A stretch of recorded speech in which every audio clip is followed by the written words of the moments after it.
Bonjour et bienvenue à cette superbe balade en notre compagnie.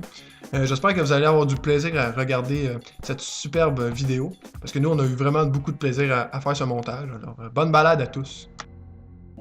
Prenez plaisir à observer de quelle façon la végétation du parc change selon les conditions du milieu. Une mosaïque forestière riche et variée comptant plus de 450 espèces de plantes herbacées, 41 espèces d'arbustes et 40 essences d'arbres.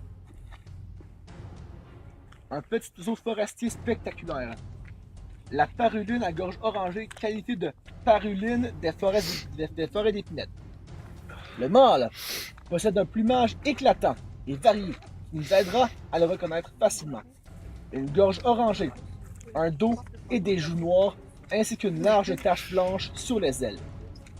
Vous ne voyez pas cette jolie paruline? Peut-être alors entendez-vous son chant bien caractéristique, métallique et aigu. Un habitat pour le cerf, humer l'odeur. Agréable qui se dégage de ce bouquet de tuyas occidentaux. Vous êtes dans une cidrière. Ici, le sol est encore plus humide et pierreux que dans la rucherie. Les cerfs de Virginie se réfugient fréquemment sous le couvert des cidrières et des boucheraies. Cet abri est idéal pour eux. La poutre des arbres les protège du vent glacial et il y a peu de neige au sol, ce qui facilite leur déplacement. Le champ, un milieu d'évolution. Ce champ abandonné rappelle que des agriculteurs occupaient les lieux avant la création du parc. Maintenant, vous pouvez prédire ce qu'il adviendra de ce champ. Un jour, ce sera probablement une forêt composée de grands arbres. Cette étape de la succession végétale est prévisible, car la végétation évolue selon une séquence déterminée.